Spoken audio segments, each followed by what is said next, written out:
పుల్లారావు గారు, exit poll అంచనాల మీద మనం మాట్లాడుకుంటున్నాం. ఎగ్జిట్ పోల్ అంచనాలు గత ఎన్నికల్లో అసెంబ్లీ ఎన్నికలు మినహాయిస్తే 2019లో జరిగిన లోక్సభ ఎన్నికలకు సంబంధించి అనేక జాతీయ న్యూస్ ఛానల్తో పాటు కొంతమంది సెపాలజిస్టులుగా చెప్పుకునే వారు కూడా చాలామంది ఎగ్జిట్ పోల్స్ ఇస్తారు.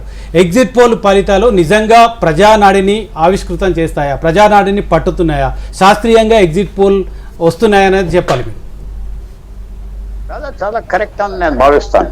ఎందుకంటే వాళ్ళ అదే కొన్ని రెప్యూటెడ్ పోల్స్ ఇక్కడ సాయంకాలం రిజిస్టర్ చేసి బోగస్ సర్వీస్ కాదు.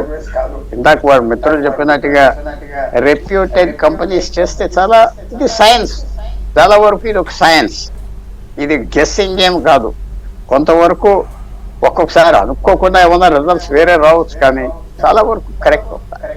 ఇందాక ఫ్రెండ్స్ చెప్పింది మధ్యప్రదేశ్ కూడా ఓడిపోతాదని చెప్పలేదు, బీజేపీ గెలుస్తుంది అన్నారు. ఇంత మెజారిటీ వస్తుందని ఒక సర్వేయర్ చెప్పాడు ఇండియా టుడేలో, ఇంత వస్తుందంటే ఎవరు నమ్మలేదు, జరిగింది. సో మనం ఎగ్జిట్ పోల్స్ కరెక్టే అని తీసుకున్న తర్వాత ఫస్ట్ ఫేజ్ ఏప్రిల్ 13 స్టార్ట్ అయింది. ఆ రోజు సాయంకాలానికి ఈ సమయానికి తెలిసిపోయింది న్యూస్. మనకు తెలియలేదు కానీ పోలింగ్ చేసిన వాళ్ళకి తెలుసు, ఇంటెలిజెన్స్ ఏజెన్సీకి తెలుసు, పెద్ద మీడియా హౌసెస్ కి తెలుసు, గవర్నమెంట్ కి తెలుసు, రాజకీయ పార్టీలు పెద్ద పార్టీలు కూడా తెలుసు. వాళ్ళకి తెలిసిపోతుంది కదా, ఏమున్నారు 80 పార్లమెంట్ సీట్స్ లో చేశారు. సో అప్పుడు తెలుస్తూ వస్తుంది, ట్రెండ్ తెలుస్తూ వస్తుంది, గమనిస్తున్నారు పొలిటికల్ పార్టీస్. దాన్ని బట్టి వాళ్ళ స్ట్రాటజీస్ కూడా మార్చుకుంటున్నారు. అది పని అవుతుందో అవదో అది వేరే విషయం. కానీ ఇదంతా ఏమిటంటే కొద్దిగా ఇది మనకి అమెరికాలో జరిగింది, యూరోప్ లో. అమెరికాలో ఫస్ట్ స్టార్ట్ చేసింది 50-60 సంవత్సరాల నుంచి పోలింగ్ చేసి ఇవన్నీ ట్రెండ్స్ చూపెడతాం, బాగా సైన్స్ గా డెవలప్ చేశారు, చాలా వరకు సైంటిఫిక్ గా. అది మనం ఇప్పుడు చేస్తున్నాం భారతదేశంలో. అది కానీ ఇది కొంచెం సైంటిఫిక్ గానే జరుగుతుంది. ఒపీనియన్స్, ఎగ్జిట్ పోల్స్, వాళ్ళు ఎక్కడ అబద్ధాలు చెప్పినా నిజం చెప్పినా కొంతవరకు గెస్ చేయొచ్చు. సో మనం ఇప్పుడు ఈ గంటలో వచ్చే ఎగ్జిట్ పోల్స్ యాక్సెప్ట్ చేయొచ్చు. అదే ఇంకా ఒక మాట కూడా చెప్పేది ఏంటంటే, ఇది వేళ ఆశ్చర్యంగా కాంగ్రెస్ పార్టీకి బీజేపీకి తెలుస్తుందని కాదు, ఆల్రెడీ దే నో ఇట్. కానీ ఇంకా వాళ్ళకి ఇష్టం వచ్చే రిజల్ట్ కాకపోతే ఇంకా ఏదో నమ్మకం ఉంటుంది, తప్ప అవ్వచ్చు అని. సో మనం యాక్సెప్ట్ చేయొచ్చు. ఆ రిస్క్ నేను తీసుకొని చెప్తున్నా. చాలా వరకు ఇది యాక్యురేట్ కాకపోయినా ట్రెండ్ మాత్రం చూపెట్టేస్తాయి. 2019లో జరిగిన ఎన్నికలకు సంబంధించి మనం చూస్తే అనేక జాతీయ న్యూస్ ఛానల్స్ ఇచ్చిన సర్వేలో అటు ఇటుగా నిజమయ్యాయి. ప్రధానంగా గత అసెంబ్లీ ఎన్నికల్లో రాజస్థాన్, ఛత్తీస్గఢ్కి సంబంధించి అంగు వస్తుందని కూడా చాలా జాతీయ ఛానల్స్ కూడా ఇచ్చాయి. దీన్ని ప్రజలు ఎట్లా అర్థం చేసుకోవాలి? ఒకవైపు న్యూస్ ఛానల్స్, ఇతర సెపాలజిస్టులు అందరూ కలిసి ప్రజల్ని కన్ఫ్యూజ్ చేస్తున్నారా? ఒకవైపు ఫలితాలు 4వ తేదీన వెలువడుతున్నాయి, ఇంకో కొద్దిసేపట్లో ఎగ్జిట్ పోల్ ఫలితాలు రాబోతున్నాయి. ఎట్లా చూడాలి? అంటే ఎగ్జిట్ పోల్ ఫలితాలు నమ్మాలా, రాజకీయ పార్టీలు నమ్మాలా, ప్రజలు నమ్మాలా? చక్కని ప్రశ్న. ఇది భారతదేశంలో ఇంకా రూల్ ఆఫ్ ద జంగిల్ ఉన్నది. అంటే అడవిలో రూల్స్ ఉన్నాయనుకుంటాం కానీ అడవిలో రూల్స్ ఉండవు చాలా వరకు. ఏ జంతువు చేసే పని ఆ జంతువు చేస్తుంది, ఆ జంతువు రూల్స్ అదే ఫాలో చేస్తుంది. మన దేశంలో ఒక రెగ్యులేటరీ బోర్డు లేదే, సర్వేస్ కి, పొలిటికల్ కన్సల్టెంట్స్ కి రిజిస్ట్రేషన్ లేదే. మరి నేను అమెరికా అని ఎందుకు పోస్ట్ చేస్తానంటే అది కొంచెం డెవలప్డ్ అయిన నేషన్, వాళ్ళ నుంచి మనం టేక్ ఆఫ్ చేస్తున్నాం కాబట్టి. ఒకవేళ మీరు హైదరాబాద్ సిటీలో మేయర్ ఎలక్షన్ లో మీరు కన్సల్టెంట్ గా ఉంటే అక్కడ రిజిస్టర్ అవ్వాలి, అందరికి తెలియాలి. పలానా పెద్దపాటి పుల్లారావు హైదరాబాద్ ఆ మేయర్ ఎలక్షన్ కి ఆ పార్టీకి కన్సల్టెంట్ గా ఉన్నాడు, ఫీజు ఇయ్యి, ఆయన పూర్వం హిస్టరీ ఇది, ఫోన్ నంబర్ ఇది, ఇలా చేసేది, ఇలా అలా ఉండాలి. అలాగే స్టేట్ వైడ్ చేస్తే స్టేట్ వైడ్ ఉండాలి. స్టేట్ గవర్నమెంట్ కి, సెంట్రల్ గవర్నమెంట్ తో అక్కడ ఏం లేదు కదా. ఎవరో కన్సల్టెంట్ వచ్చాడు, ప్రశాంత్ కిషోర్. ఇప్పుడు ప్రశాంత్ కిషోర్ చెప్తున్నా, చాలా పెద్ద వ్యక్తి, ఆయన ఏం నేను తక్కువ చేయట్లేదు. ఆయన ఎవరు కన్సల్టెంట్? ఇవాళ రహస్యంగా చేస్తున్నాడా, ఆయన కంపెనీ వదిలేసాడు, ఎవరికేం తెలియదు. ఇది అయోమయం. చాలా పెద్ద లోపం ఏంటంటే ఇవాళ ఎక్కడ రిజిస్ట్రేషన్ లేదు. కొన్ని రిజిస్ట్రేషన్ అంటుందా, రెగ్యులేషన్ కూడా అంటలేదు. అసలు ఎవరు సర్వే కంపెనీ, ఓటర్ ఎవరైనా, ఓనర్ ఎవరు, ఏంటి ఆస్తి ఏమిటి, ఎప్పటి నుంచి ఉన్నారు, హెడ్ క్వార్టర్స్ ఎక్కడ, క్యాపిటల్ ఎంత, ఏం లేదు. అసలు రెగ్యులేషన్ అనేది భారతదేశంలో లేదు. సెల్ఫ్ రెగ్యులేషన్ కూడా లేదు. మేము పలానా కంపెనీ, మా ఓనర్ ఇది, షేర్ హోల్డర్స్ అడ్వర్టైజ్మెంట్స్ వీళ్ళు ఇస్తున్నారు, వీళ్ళందరికీ నేను కన్సల్టెంట్గా ఉన్నాను. ఏం లేదు. ఇప్పుడు మీరు మాట్లాడేది వాళ్ళు వచ్చాక సి ఓటర్ చెప్తున్నారు. సి ఓటర్ ఎవరు వెనకాల? ఓనర్ ఎవరు? దాని చక్రం తిప్పేది ఎవరు? ఎవరెవరు ఉన్నారు వెనకాల? ఏ పొలిటికల్ పార్టీ మేనేజ్ చేస్తుంది? సో తప్పకుండా మీరు అడిగిన ప్రశ్న మనం వస్తుంది అని తీసుకుంటున్నాం, కానీ బ్యాక్గ్రౌండ్ తెలియదు, రెగ్యులేషన్ లేదు, ట్రాన్స్పరెన్సీ లేదు. ఆ టైం వచ్చింది భారతదేశంలో. తప్పకుండా పొలిటికల్ కన్సల్టెన్సీ రిజిస్టర్ చేయాలి, తప్పకుండా సర్వే సంస్థను రిజిస్టర్ చేయాలి. ఇదంతా రిజిస్ట్రేషన్ ఉండాలి, అట్లీస్ట్ రిజిస్ట్రేషన్. అది కూడా లేదు కాబట్టి మన చీకట్లో ఎత్తుక్కుంటా పోతున్నాం. రాజకీయాల మీద మీకు అపార అనుభవం ఉంది, ప్రధానంగా తెలుగు రాష్ట్రాల మీద కూడా మీకు అనుభవం ఉంది. ఇప్పుడు జరిగిన ఆంధ్రప్రదేశ్లో అసెంబ్లీ ఎన్నికలు జరిగాయి. ఏ పార్టీ అధికారంలోకి వస్తుందనేది ఖచ్చితంగా ఈ ఎగ్జిట్ పోల్లో ఆవిష్కృతం కాబోతున్నాయా, లేదా మీ అనుభవం ప్రకారం, మీరు చూసిన దాని ప్రకారం, మీరు చాలామందితో మాట్లాడుంటారు, ఎగ్జిట్ పోల్ ఫలితాలు ఎవరైతే ఇస్తున్నారో వాళ్ళతో కూడా కొంతమందితో మాట్లాడుంటారు. మీకు ఆంధ్రప్రదేశ్ ఎన్నికల మీద మీకేమనిపిస్తుంది?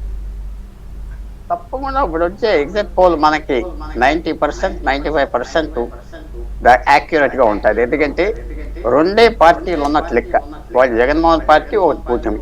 మూడో పార్టీ లేదు, నాలుగో పార్టీ లేదు, చిన్న పార్టీ లేవు. హంగ్ హౌస్ రావటానికి అవకాశం లేదు.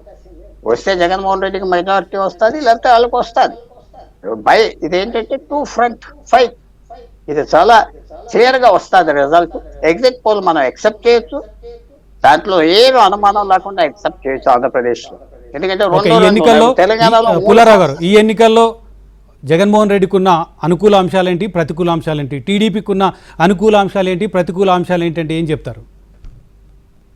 జగన్మోహన్ రెడ్డికి ఉన్న అనుకూల అంశం ఏంటంటే వాలంటీర్స్ 3 లక్షల మంది ఉన్నారు. 3 లక్షల మంది ఆగస్ట్ 15వ తారీఖు 2019 నుంచి స్థాపించినప్పటి నుంచి ఒక 50 కుటుంబాలను 60 కుటుంబాలను ఒక్కో వ్యక్తి చూసుకుంటూ వచ్చారు. వాళ్ళని రిజిస్టర్ చేశారు, వాళ్ళకంతే వాళ్ళని ఫాలో చేస్తున్నారు. వాళ్ళ కోఆర్డినేటర్స్ ఉన్నారు, కోఆర్డినేటర్స్ ఉన్నారు. మొత్తం ఎలక్ట్రిక్ వాళ్ళ చేతిలో ఉన్నది, నాలెడ్జ్ వాళ్ళ చేతిలో ఉన్నది. పెద్దపాటి పుల్లారావు ఈ వీధిలో ఉన్నారు, మనకు ఓటు వేసే రకం కాదు, లేకపోతే మనకు ఓటు వేస్తాడు అని వాళ్ళ దగ్గర ఉన్నది ఇన్ఫర్మేషన్. నేను అనుకుంటున్నా అది చాలా పెద్ద అసెట్ అయిపోయింది. వాళ్ళని అడ్వైజర్స్ గా ఆ వీధికి వాడారు. వాళ్ళ ద్వారా కూడా కార్పొరేట్ డెలివరీస్ అవని, అందువల్ల తప్పకుండా అది పెద్ద అసెట్. తర్వాత జగన్మోహన్ రెడ్డి గారు చెప్పింది ఏంటంటే, నేను ఏదో వెల్ఫేర్ చేస్తాను, నాకు వేస్తాను. అది 2 అడ్వాంటేజ్. డిసడ్వాంటేజ్ ఏంటంటే, నేను ఎప్పుడు ఇదే మాట అంటాను, ఎవరైతే అధికారంలో ఉన్నారో, ముఖ్యమంత్రి అవునే, ప్రధానమంత్రి అవునే, హార్మనీ కోసం చూడాలి. కొంచెం వీలవలంత వరకు హార్మనీ అంటే గొడవ లేకుండా, గొడవలు వచ్చినా జాగ్రత్తగా చూస్తే పెద్ద అడ్వాంటేజ్ వస్తుంది. అది చేసుకోకపోతే డిసడ్వాంటేజ్ వస్తాయి. ఇప్పుడు మమతా బెనర్జీ ఉదాహరణ ఇస్తున్నా, రోజు ఏదో తగులు జరుగుతుంది కదా బెంగాల్లో, అది ఎవెన్చువల్ గా people will become fed up. ఎంత మంచి పని చేసి. సో జగన్మోహన్ రెడ్డి గారికి అడ్వాంటేజ్ వాలంటీర్స్, ఆయన చేసే వెల్ఫేర్ వ్యవస్థ. డిసడ్వాంటేజ్ అంటే కొంచెం హార్మోనియస్ గా వెళ్తే బాగుండనేమో, అది నేను అనుకున్నాను. అలాగే కూటమికి ఏంటంటే, ఆయనకి ఎక్స్పీరియన్స్ ఉన్నది ఆ నాయకుడికి, కూటమి నాయకుడికి, చంద్రబాబు నాయుడికి. తర్వాత 3 గ్రూప్స్ కలిశారు, ఎవరైతే వేరే ఫోర్సెస్ ఉన్నాయో. తర్వాత ఆంధ్రప్రదేశ్ లో కొన్ని పెద్ద సామాజిక వర్గాలు కూడా కూటమిలో ఉన్నారు. యాంటీ ఇన్కంబెన్సీ కొంతవరకు ఉంటుంది. సో ఆ అడ్వాంటేజ్ మీద, నాలెడ్జ్ మీద, ఎక్స్పీరియన్స్ వాళ్ళకు ఉన్నది. వాళ్ళ దగ్గర ఒక ఛాలెంజింగ్ ఒక పెద్ద కూటమి ఉన్నది. అందువల్ల ఇద్దరు సైడ్ కి అడ్వాంటేజెస్ ఉన్నాయి, డిసడ్వాంటేజెస్ కూడా ఉన్నాయి. డిసడ్వాంటేజెస్ ఆ కూటమికి ఏంటంటే, తమ వాళ్ళందరినీ తీసుకొచ్చి మళ్ళీ పెట్టేశారు. ఎవరైతే 40-35 సంవత్సరాలు బట్టి ఉన్నారో ఆ క్యాండిడేట్స్, లేకపోతే వాళ్ళ పిల్లల్లో పెట్టే కొత్త అనేది ఏం రావట్లేదు. ప్రజలకి పాత మొహాలే కనపడుతున్నాయి, మార్పు అనేది కనపడట్లేదు. నువ్వు జగన్మోహన్ రెడ్డి గారు మార్చేయాలి. నువ్వు మార్పు కావాలంటే నువ్వు మార్పు చూపెట్టాలి కదా. మార్పు ఏం చూపెడుతున్నావు? Same faces. కొంతమంది కొత్త బట్టలు వేసుకుని ఇంకో పార్టీకి వెళ్ళారు, ఆ పార్టీ నుంచి ఈ పార్టీకి వచ్చారు, అంతే. సో ఆ డిసడ్వాంటేజ్ వాళ్ళకున్నాయి. Equally balanced. సో ఆ ఎగ్జిట్ పోల్స్ వచ్చినాయి, మనం చాలా వరకు యాక్సెప్ట్ చేయవచ్చు. ఎస్, ఆంధ్రప్రదేశ్ రాజకీయాలంటే కులాల సంఘర్షణగా చాలామంది చెప్తుంటారు. ఈ ఎన్నికలకు సంబంధించి ఆ కులాల సంఘర్షణ తారాస్థాయికి, పతాక స్థాయికి చేరిందనేది మనకు స్పష్టమైంది. ఈ నేపథ్యంలో జగన్మోహన్ రెడ్డి చేసిన సోషల్ ఇంజనీరింగ్ ఏ మేరకు ఫలించింది, ఏ మేరకు ఫలితాలు ఇవ్వబోతుంది, ఏ మేరకు ఎగ్జిట్ పోల్ ఫలితాల్లో అది మనకు ఆవిష్కృతం కాబోతుందని మనం భావించవచ్చు? ఒకటి తప్పకుండా సోషల్ ఇంజనీరింగ్ చేస్తున్నా, చేసే ఆయన చెప్పుకున్నారు, అదేం దాచుకోలేదు. కానీ సోషల్ ఇంజనీరింగ్ చేసినప్పుడు ఒక ప్రమాదం ఏంటంటే నువ్వు చేస్తున్నావు అని ఎవరు తెలియకూడదు. మోస్ట్ ఇంపార్టెంట్ సోషల్ ఇంజనీరింగ్ క్వైట్గా సైలెంట్గా చేయాలి. ఎందుకంటే మీరు ఎవరికైతే ఏ గ్రూప్స్కి అయితే మీరు సాయం చేస్తున్నారో వాళ్ళ వ్యతిరేక గ్రూప్స్ కోపం వస్తుంది, పోలరైజేషన్ వస్తుంది. ఫర్ ఎగ్జాంపుల్, నేను ఈ కులాలకి ఇచ్చా, నాకు ఓటేయండి అంటాను, ఇవ్వని వాళ్ళందరికీ కోపం వస్తుంది కదా. సో దీంట్లో కొంచెం ఒక సొఫిస్టికేషన్ ఉండాలి సోషల్ ఇంజనీరింగ్లో. మనం చూస్తున్నాం దేశవ్యాప్తంగా, ఫర్ ఎగ్జాంపుల్ దేశవ్యాప్తంగా ఉంటుందా కాంగ్రెస్ పార్టీ ఈ కులానికి ఎలాగిస్తాం, ఆ కులానికి ఎలాగిస్తాం అన్నారు. మరి దాని మీద ఏమైనా రియాక్షన్ వస్తుందా మిగతా రాని కులాలకి అని మనం చూడాలి. సో నేను అనుకుంటున్నా సోషల్ ఇంజనీరింగ్ చేశారు, అంతవరకు బాగానే ఉన్నది, ఎలక్షన్లో నువ్వు చేసుకోవచ్చు, ఎవరు వద్దనలేదు, కాన్స్టిట్యూషన్. కానీ రాజకీయంగా అది ఉపయోగపడాలంటే చాలా కేర్ఫుల్గా ఎవరినైతే నువ్వు ఫోకస్ అవుతున్నావో చెయ్యి, ఎవరినైతే చేతులు లేదో వాళ్ళ కోపం రాకుండా పోలరైజ్ నాకేం ఇవ్వలేదో నేను నీకు ఓటు ఎంత వేయాలి,